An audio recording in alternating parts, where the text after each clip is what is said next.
ഞാൻ വായിക്കുന്നു, അവർ സമാഗമ കൂടാര വാതിൽക്കൽ മോശയുടെ പുരോഹിതൻ എലയാസറിൻ്റെയും ജനപ്രമാണികളുടെയും സമൂഹം മുഴുവൻ്റെയും മുമ്പിൽ നിന്നുകൊണ്ട് പറഞ്ഞു, ഞങ്ങളുടെ പിതാവ് മരുഭൂമിയിൽ വെച്ച് മരിച്ചു.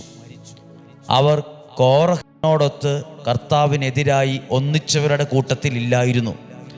സ്വന്തം പാപം നിമിത്തമാണ് അവൻ മരിച്ചത്. അവന് പുത്രന്മാരില്ലായിരുന്നു. പുത്രന്മാരില്ലാത്തതിനാൽ ഞങ്ങളുടെ പിതാവിൻ്റെ നാമം ഇസ്രായേലിൽ നിർമൂലമായി പോകുന്നതെന്തിന്? അവൻ്റെ സഹോദരന്മാരുടെ ഇടയിൽ ഞങ്ങൾക്കും അവകാശം നൽകുക. ആരോട് പറഞ്ഞു? മോശയോട് ഒരു കൂട്ടം ആളുകൾ ഇങ്ങനെ ഒരു കാര്യം പറഞ്ഞു, ഇങ്ങനെ ഒരു കാര്യം അഭിപ്രായപ്പെട്ടു.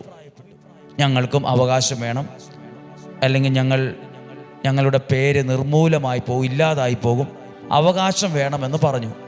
മോശ